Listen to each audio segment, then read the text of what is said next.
আসসালামু আলাইকুম। খুব ভালো লাগলো পুরনো জগতে ফিরে এসে।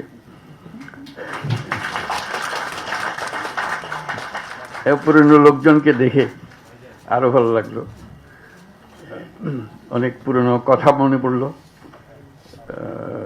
এমআরের জন্ম কাহিনী মনে পড়লো, কোথা থেকে আসলো, কিভাবে আসলো, এবং সময়টা খুব অ্যাপ্রোপ্রিয়েট, উপযুক্ত সময়, যে সময় আমরা এখানে আজকে একত্র হয়েছি।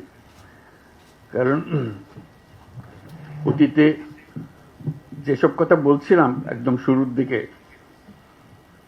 অনেকটা ঠাট্টা মস্কারি মতো করেই বলছিলাম, কিন্তু সিরিয়াসলি তার পেছনে মিন করছিলাম। আমরা যখন গ্রামীণ ব্যাংক করলাম, আপত্তি উঠলো এটাকে ব্যাংক বলা যাবে কিনা।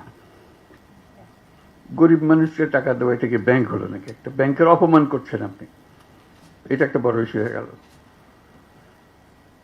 আমি বারে বারে জিজ্ঞেস করলাম, ব্যাংক বলতে আপনারা বুঝেনটা কি, সেটা আমাকে বলেন। ওটা আর বলেন। তা বললাম যে এটাই হলো, আমরা যেটা করছি এটাই হলো প্রকৃত ব্যাংক। আপনারা যেটা করছেন এটা নিছক লোক দেখানো ব্যাংক। এটার ব্যাখ্যা চাইলো সবাই, এখানেও আমি বলছি যে এটাই আমাদেরটাই প্রকৃত ব্যাংক, তোমাদেরটা লোক দেখানো ব্যাংক। সেটা হলো, দেখো আমরা যদিও এটাকে ব্যাংক বলি, গ্রামীণ ব্যাংকও ব্যাংক, অন্যান্য ব্যাংকও ব্যাংক, কিন্তু জিনিস তফাৎ, ভিন্ন জিনিস, একেবারে ভিন্ন।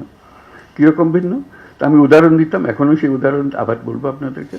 আমি বললাম যে দেখেন, আমেরিকান ফুটবলও ফুটবল, ইউরোপিয়ান ফুটবলও ফুটবল, কিন্তু খেলা ভিন্ন।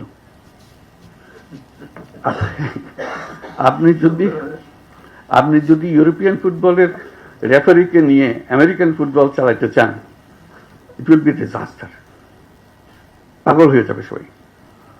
আপনি বলছেন যে বাংলাদেশ ব্যাংকে দিয়ে, সেন্ট্রাল ব্যাংকে দিয়ে ক্ষুদ্র ঋণ রেগুলেট করবেন। বাংলাদেশ ব্যাংক তো ক্ষুদ্র ঋণ জানেই না, সে তো ইউরোপিয়ান ফুটবলের রেফারি, তাকে রেগুলেটরি অথরিটির দায়িত্ব দেওয়া ঠিক হবে না। বলছে আমরা পৃথকভাবে করবো, আমরা পৃথকভাবে করলে এটা বাংলাদেশ ব্যাংকের জিনিস হবে, এটাকে একটু ভিন্ন করতে হবে। এইটা নিয়ে বহুদিন ঝগড়া হলো, তো অবশেষে রাজি করালাম, ফখরুদ্দিন রাজি হলো যে হ্যাঁ এটাকে পৃথক করা হবে, পৃথকভাবে হবে। তখন কথা উঠলো যে একজন ডেপুটি গভর্নরকে দিয়ে এটা প্রধান হবে না। আমি বলছি না, তাহলে আবার এটাকে নিচে নামিয়ে ফেললে গভর্নরকে এটা প্রধান হতে হবে, তাহলে এটা গুরুত্ব পাবে। ডেপুটি গভর্নরকে দিলে সে গুরুত্ব পাবে না।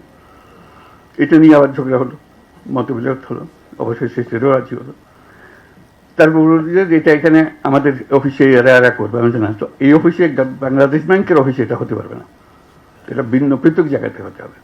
মানুষ যেন জানে তার রেগুলেটরি অথরিটি ওইটা। বাংলাদেশ ব্যাংকের সঙ্গে কনফিউজ করে ফেললে বাংলাদেশ ব্যাংকের ইনফ্লুয়েন্স আসতে থাকবে, যেই করো ওই করো, এটা ঠিক হবে না। অবশেষে সেই হলো, আজকে সেটা নতুন বিল্ডিং হলো। এটি হলো আমার শেষ বক্তব্য, যে আমি খুব খুশি হলাম যে এটা পৃথকভাবে হয়েছে, খুব সুন্দরভাবে হয়েছে। যারা পৃথকভাবে করেছে তারা বাংলাদেশ ব্যাংকের অনেক লোক ছিল, কিন্তু তারা জিনিসটা বোঝার চেষ্টা করেছে এবং সেই যে বোঝার প্রতি সম্মান করে তারা সেই নিয়মকানুনগুলো করেছে। তারা যদি বাংলাদেশ ব্যাংকের অন্যান্য ব্যাংকের যে রেগুলেটরি নিয়মকানুন এগুলো এটার উপরে যদি স্থাপন করতো, তাহলে মাইক্রো ক্রেডিট সেদিনই শেষ হয়ে যেত, ওরা আর খুঁজে পাওয়া যেত না। তারা যেহেতু এটাকে সম্মান করেছে, বোঝার চেষ্টা করেছে, সেটার নিয়ম ধরে ধরে তারা অগ্রসর হয়েছে, তার জন্য আজকে এতদূর অগ্রসর হতে পেরেছে। আমি তাদেরকে বাহবা দিচ্ছি, ধন্যবাদ দিচ্ছি। বাংলাদেশ ব্যাংকের যারা এখানে এসে কাজ করেছেন এবং এই মাইক্রো ক্রেডিট রেগুলেটরি অথরিটি এতদূর নিয়ে এসছে, তাদের সবাইকে অভিনন্দন জানাচ্ছি যে এই কাজটা এতদূরে নিয়ে আসে।